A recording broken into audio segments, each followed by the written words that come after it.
दोस्तों, आप लोगों ने कहीं ना कहीं पे इस प्रकार का जो hot and cold water dispenser होता है उसको देखे होंगे। अब ये जो डिस्पेंसर होता है, इस डिस्पेंसर का जो इलेक्ट्रिकल कनेक्शन होता है ना, बहुत ही सिंपल होती है। और यदि आप इस वाले डिस्पेंसर का कनेक्शन करना सीख लिए ना, तो आसानी से इस प्रकार का डिस्पेंसर का रिपेयरिंग करके बहुत ही अच्छा खासा पैसा कमा सकते हैं। तो किस प्रकार से इस डिस्पेंसर का पूरा इलेक्ट्रिकल कनेक्शन होता है, चलिए इस वीडियो के माध्यम से समझ लेते हैं। देखिए दोस्तों, जो हमारा वाटर डिस्पेंसर होता है उसका सबसे इम्पोर्टेंट कंपोनेंट उसका कंप्रेसर होता है। कंप्रेसर जो होता है उसका काम होता है पानी को ठंडा करना। इस प्रकार का कंप्रेसर आपने फ्रिज में, आपका जो एसी होता है उसमें भी देखे होंगे। तो ये जो कंप्रेसर है इसके ज़रिए पानी को ठंडा किया जाएगा। अब इस कंप्रेसर के अलावा जो हमारा वाटर डिस्पेंसर होता है उसमें आपको इस प्रकार का एक हीटर भी देखने को मिल जाएगा। अब यदि आप वायरिंग करने जाओगे तो वायरिंग करने से पहले आपको कंप्रेसर का जो टर्मिनल होता है उसके बारे में मालूम होना चाहिए। जैसे कि आप यदि इस वाले कंप्रेसर के कवर को ओपन करोगे तो आपको वहाँ पे टोटल 3 टर्मिनल देखने को मिल जाएगा। एक टर्मिनल पे आर, दूसरे पे एस और तीसरे पे सी लिखा हुआ मिल जाएगा। आर का मतलब होता है कि रनिंग वाइंडिंग का टर्मिनल, एस का मतलब होता है स्टार्टिंग वाइंडिंग का टर्मिनल और सी का मतलब होता है कॉमन वाइंडिंग का टर्मिनल। इस वाले कंप्रेसर के अंदर 2 वाइंडिंग किए जाते हैं। दोनों वाइंडिंग के एक एक सिरे यहाँ पे कनेक्ट होते हैं और दोनों वाइंडिंग का एक जो जोड़ बनता है वो जाके यहाँ पे कनेक्ट होता है। मतलब कि कॉमन वायर यहाँ पे, एक रनिंग वायर यहाँ और स्टार्टिंग वायर यहाँ पे। तो ये हो गया कंप्रेसर की बात। अब ये जो कंप्रेसर है, इस कंप्रेसर को चालू करने के लिए इसी के साथ में हम एक पीटीसी रिले का इस्तेमाल करते हैं। पीटीसी रिले का काम होता है इस वाले कंप्रेसर को स्टार्टिंग में स्टार्टिंग वाइंडिंग पे पावर सप्लाई प्रोवाइड करना। जैसे कंप्रेसर चालू होगा इस वाले टर्मिनल पे पावर सप्लाई देना बंद कर देगा, केवल रनिंग वाले टर्मिनल पे पावर सप्लाई प्रोवाइड करेगा। इसके अलावा कंप्रेसर जो है उसके जरिए यदि पानी ठंडा किया जाता है तो पानी ठंडा होने के बाद कंप्रेसर को हमें बंद करना होता है। तो इसके लिए हम यहाँ पे थर्मोस्टेट का इस्तेमाल करते हैं। ये थर्मोस्टेट हमारा टेम्परेचर के अकॉर्डिंग सर्किट को चालू और बंद करता है। इसके अलावा वाटर डिस्पेंसर के पीछे में आपको इस प्रकार का एक स्विच मिल जाएगा जो कि कूलिंग ऑन ऑफ स्विच होता है। मतलब कि आपको कूलिंग करवाना है कि नहीं करवाना है उसका स्विच आप चालू बंद कर सकते हो, जिसके वजह से कंप्रेसर आपका चालू बंद हो जाएगा। अब इन सभी के अलावा आपको यहाँ पे एक प्लग टॉप का इस्तेमाल करना होता है जिसके जरिए पावर सप्लाई सभी इलेक्ट्रिकल डिवाइस को प्रोवाइड करोगे। अब किस प्रकार से पावर सप्लाई प्रोवाइड करेंगे, चलिए समझ लेते हैं। जैसे कि आप देखोगे यहाँ पे एक प्लग टॉप है। इस प्लग टॉप का जो राइट हैंड साइड वाली पिन होती है उस पिन से आपको फेस सप्लाई मिलेगा। तो उसी टर्मिनल से एक वायर को लाके जो आपका स्विच है उस स्विच के साथ सबसे पहले कनेक्ट कर दीजिए। अब इस स्विच के आउटपुट टर्मिनल से एक वायर को लेके जाना है और यहाँ पे जो थर्मोस्टेट है इसके किसी भी एक टर्मिनल के साथ आपको इस वायर को कनेक्ट करना होगा। अब थर्मोस्टेट के जरिए यदि ये डिटेक्ट किया जाता है कि पानी का टेम्परेचर ज़्यादा है तो इस कंडीशन में इस टर्मिनल से आपको पावर सप्लाई मिलेगा। उस पावर सप्लाई को ले जाके यहाँ पे जो हमारे पास में पीटीसी रिले है, इस रिले का जो सबसे पहला टर्मिनल है उस टर्मिनल के साथ कनेक्ट करना होगा। इसके बाद जो पीटीसी रिले का 2 टर्मिनल है उन दोनों में से एक टर्मिनल के जरिए पावर सप्लाई को ले जाके आपका जो यहाँ पे रनिंग वाइंडिंग वाली टर्मिनल है उसके साथ कनेक्ट करना होगा। और दूसरा जो टर्मिनल है उस टर्मिनल से एक वायर को ले जाके एस वाले टर्मिनल के साथ इसको कनेक्ट कर देना होता है। मतलब कि कंप्रेसर को डायरेक्टली फेस सप्लाई यहाँ से मिलेगा और कंप्रेसर को स्टार्ट करने के टाइम पे स्टार्टिंग वाले टर्मिनल पे पावर सप्लाई इस वाले रिले के जरिए मिल जाएगा। अब ये जो कंप्रेसर है इस कंप्रेसर को हमें न्यूट्रल सप्लाई प्रोवाइड करना होता है और न्यूट्रल सप्लाई हमारा कॉमन टर्मिनल पे प्रोवाइड करना होता है। लेकिन यहाँ पे एक कहानी है। देखिए, जो कंप्रेसर है ना बहुत ही ज़्यादा कॉस्टली वाली प्रोडक्ट होती है और हम नहीं चाहते हैं कि जो हमारा कंप्रेसर है वो कंप्रेसर किसी भी कंडीशन में ख़राब हो। तो उसको प्रोटेक्ट करने के लिए हम यहाँ पे OLP का इस्तेमाल करते हैं। OLP का फुल फॉर्म होता है ओवरलोड प्रोटेक्टर। मतलब कि ओवरलोड से प्रोटेक्ट करने वाली ये डिवाइस है। जैसे ही करंट फ्लो ज़्यादा होना स्टार्ट होगा तुरंत ही ये जो डिवाइस है ये डिवाइस न्यूट्रल सप्लाई को कट कर देगा, जिसके वजह से इस कंप्रेसर को न्यूट्रल सप्लाई नहीं मिलेगा और कंप्रेसर हमारा बंद हो जाएगा। ठीक है दोस्तों, तो यहाँ पे जो OLP है, इस OLP का जो एक वायर है उसको तो हमने कॉमन वायर के साथ कनेक्ट कर दिए, मतलब कि नेगेटिव पावर सप्लाई जहाँ पे प्रोवाइड करना था उस पॉइंट पे OLP का जो एक वायर है उसको कनेक्ट कर दिए। अब इस OLP का जो एक सिरा है उस सिरे पे जो हमारा प्लग टॉप है, उस प्लग टॉप का जो न्यूट्रल वाला पॉइंट है उस पॉइंट से एक वायर को लेके जाएंगे और उसको लेके आके सीधा ही OLP का जो दूसरा टर्मिनल है उसके साथ इसको कनेक्ट कर देंगे। तो यहाँ पे कंप्रेसर जो है उस कंप्रेसर का कनेक्शन कंप्लीट। अब इतना कनेक्शन करने के बाद हमें ये भी तो देखना है कि जो हमारा यहाँ पे कंप्रेसर है वो कंप्रेसर चालू है कि नहीं।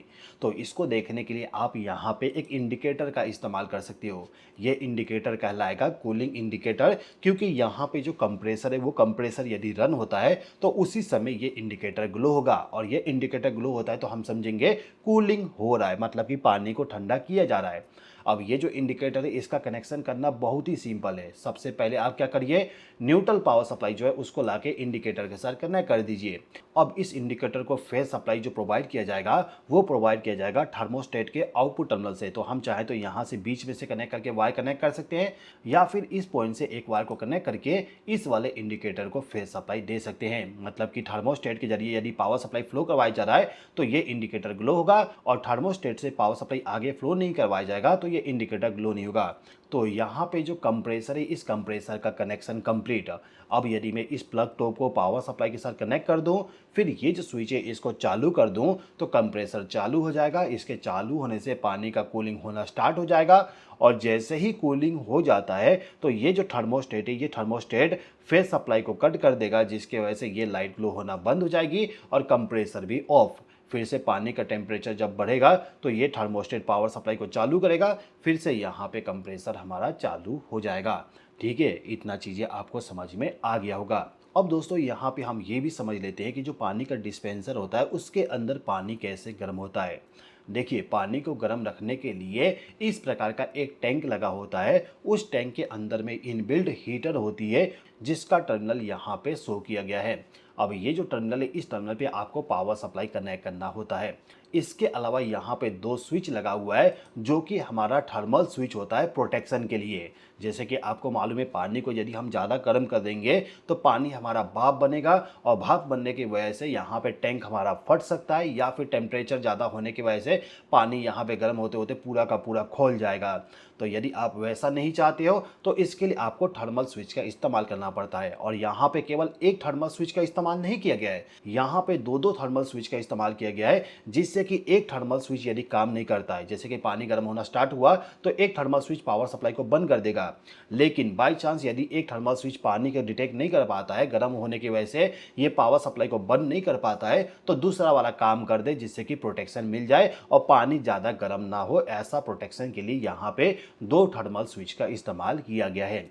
अब इस वाले हीटर को किस प्रकार से चालू किया जाएगा, चलिए इसको भी समझते हैं। तो देखिए, हीटर को चालू करने के लिए सबसे पहले तो इसी प्रकार का एक और स्विच लगा होता है जो कि हमारा हीटिंग ऑन ऑफ वाली स्विच होती है। मतलब कि पानी को यदि आप गर्म रखना चाहते हो तो इसके लिए इस स्विच को चालू कर दो, पानी गर्म होना स्टार्ट हो जाएगा। यदि आपको परमानेंटली बंद करना है गर्म पानी को तो इसको ऑफ कर दीजिए, जिससे कि हीटर आपका चालू नहीं होगा। ठीक है, अब यहाँ पे जो हमारा स्विच है इस स्विच को हमें फेज सप्लाई प्रोवाइड करना होता है, तो इसके लिए इस पॉइंट से एक वायर को लेके जाएंगे और स्विच के साथ कनेक्ट कर देंगे। मतलब कि प्लग टॉप का जो फेज सप्लाई है उसी के साथ इसको कनेक्ट करेंगे। फिर इस स्विच से जो पावर सप्लाई जाएगा उस पावर सप्लाई को ले जाके यहाँ पे जो थर्मल स्विच है उसके साथ कनेक्ट कर देंगे। मैंने इस पॉइंट पे पावर सप्लाई को कनेक्ट कर दिया। अब इस पॉइंट का पावर सप्लाई हमें इस पॉइंट पे मिलेगा जब पानी का टेम्परेचर जो होता है उसका टेम्परेचर कम रहती है। जैसे टेम्परेचर बढ़ेगा तो यहाँ पे हमें पावर सप्लाई नहीं मिलेगा। तो अभी के टाइम पे पानी का टेम्परेचर कम है, तो इस कंडीशन में पावर सप्लाई हमें यहाँ पे मिलेगा। फिर इस पावर सप्लाई को ले जाके दूसरे थर्मल स्विच के साथ कनेक्ट करना है, फिर उससे पावर सप्लाई हमें यहाँ पे मिलेगा। तो इस पॉइंट से पावर सप्लाई को लाके यहाँ पे जो हमारा हीटर है उस हीटर के एक टर्मिनल के साथ इसको कनेक्ट कर देंगे। अब हीटर को ऑपरेट करवाने के लिए न्यूट्रल पावर सप्लाई भी चाहिए, तो यहाँ पे हम न्यूट्रल सप्लाई इस पॉइंट से डायरेक्टली प्रोवाइड कर देंगे। अब यहाँ पे जो हीटर है हीटर भी हमारा चालू हो जाएगा। अब हीटर के चालू होने के बाद एक इंडिकेशन भी चाहिए कि पानी को गर्म किया जा रहा है, तो इंडिकेशन के लिए मैं यहाँ पे इंडिकेटर लैंप लेता हूँ। ये इंडिकेटर मेरा हीटिंग वाली इंडिकेटर है। अब ये जो इंडिकेटर है इस इंडिकेटर का कनेक्शन करना भी बहुत ही सिंपल है। हमें क्या करना होगा, हीटर को जो पावर सप्लाई जा रहा है, इन सभी स्विच के आउटपुट टर्मिनल से जो पावर सप्लाई डायरेक्टली हीटर को जा रहा है, उस वाले पावर सप्लाई से एक वायर को कनेक्ट करके हमारा जो इंडिकेटर है उस इंडिकेटर को फेज सप्लाई दे देंगे। ध्यान दीजिएगा, जो हीटर के टर्मिनल पे पावर सप्लाई जा रहा है उसी पावर सप्लाई के जरिए इस वाले इंडिकेटर को पावर सप्लाई देना है, जिससे कि हीटर यदि हमारा चालू है उसी कंडीशन में ये लाइट हमारा ग्लो हो। हालांकि इसको ग्लो करवाने के लिए न्यूट्रल सप्लाई भी प्रोवाइड करना होता है, तो यहाँ से न्यूट्रल सप्लाई भी प्रोवाइड कर देता हूँ। तो हीटिंग इंडिकेटर भी कनेक्ट हो गया, कूलिंग इंडिकेटर को तो हम पहले से कनेक्ट करके रखे हैं। अब केवल यहाँ पे हमें पावर सप्लाई के ऑन कंडीशन को इंडिकेट करने वाली इंडिकेटर को लगाना है। तो इसको लगाने के लिए हम क्या करेंगे, यहाँ से जो पावर सप्लाई आ रहा है इसी पावर सप्लाई को ले जाके इस वाले इंडिकेटर के साथ कनेक्ट कर देंगे, जिससे कि यदि हमारा जो प्लग टॉप है उसका जो स्विच है वो यदि चालू रहता है, मतलब कि इस प्लग टॉप से यदि पावर सप्लाई आता है तो इस वाले लाइट को फेज सप्लाई मिल जाए और इस लाइट को न्यूट्रल सप्लाई यहाँ से प्रोवाइड कर देंगे, जिससे कि लाइट हमेशा ग्लो करते रहे जब तक इस पावर सॉकेट से पावर सप्लाई हमारे वाटर डिस्पेंसर में जा रहा है। चाहे मैं इस स्विच को बंद कर दूं, इसको बंद कर दूं, फिर भी यहाँ पे पावर इंडिकेटर ग्लो करेगा, क्योंकि यहाँ पे जो पावर सॉकेट है इसको हमने पावर सप्लाई के साथ कनेक्ट करके रखे हैं और पावर सप्लाई वहाँ पे अवेलेबल है। ये वाला इंडिकेटर कब ग्लो होगा, जब यहाँ पे हीटिंग होता है, और ये इंडिकेटर कूलिंग के टाइम पे ग्लो होता है। ठीक है दोस्तों, अब ये जो हीटर है इस हीटर का वर्किंग क्या है थोड़ा सा समझ लेते हैं। देखिए, यदि आप इस स्विच को चालू कर दोगे तो इस कंडीशन में फेज सप्लाई यहाँ से होते हुए इस वाले थर्मल स्विच में आएगा, फिर इस थर्मल स्विच से पावर सप्लाई इस वाले थर्मल स्विच में, फिर यहाँ से पावर सप्लाई हीटर को चला जाएगा। अब ये जो हीटर है इस हीटर के अंदर जो पानी होगा उसका टेम्परेचर यदि कम है तो ये थर्मल स्विच जो होता है वो पावर सप्लाई को आगे पहुँचाता है, जिसकी वजह से हमारा पानी गर्म होता है हीटर के जरिए। लेकिन जैसे पानी का टेम्परेचर बढ़ेगा तो यहाँ पे जो थर्मल स्विच है ये ओपन हो जाते हैं, मतलब कि पावर सप्लाई को बंद कर देते हैं, जिसकी वजह से यहाँ से पावर सप्लाई आगे फ्लो नहीं हो पाता है और जो यहाँ पे हीटर है हीटर हमारा ऑफ हो जाता है। ठीक है, तो हीटर का भी वर्किंग जो है बहुत ही सिंपल है, आपने यहाँ पे समझ लिए। तो उम्मीद करता हूँ कि जो मैंने आज के इस वीडियो के माध्यम से आपको एक्सप्लेन किया, लाइफ टाइम आप इसको कभी भूलोगे नहीं। और यदि आपके सामने कोई वाटर डिस्पेंसर आ जाता है रिपेयरिंग करने के लिए, तो आप उसको रिपेयरिंग अच्छे तरीके से बिना किसी दिक्कत के कर पाओगे। यदि आपको ये वीडियो पसंद आया हो तो प्लीज़ एक बार चैनल पे जाके हमारा जो कमेंट सेक्शन है वहाँ पे कमेंट कर दीजिएगा, और चैनल को यदि आपने अभी तक सब्सक्राइब नहीं किए तो सब्सक्राइब भी कर लीजिएगा, क्योंकि इन फ्यूचर में आपके लिए ऐसे और भी बहुत सारे इंफॉर्मेशन मिलने वाले हैं जो कि आपके लिए बहुत ही ज़्यादा काम आने वाला है। इस वीडियो को यहीं पे समाप्त करता हूँ। इस वीडियो को देखने के लिए आप सभी लोगों का बहुत बहुत धन्यवाद।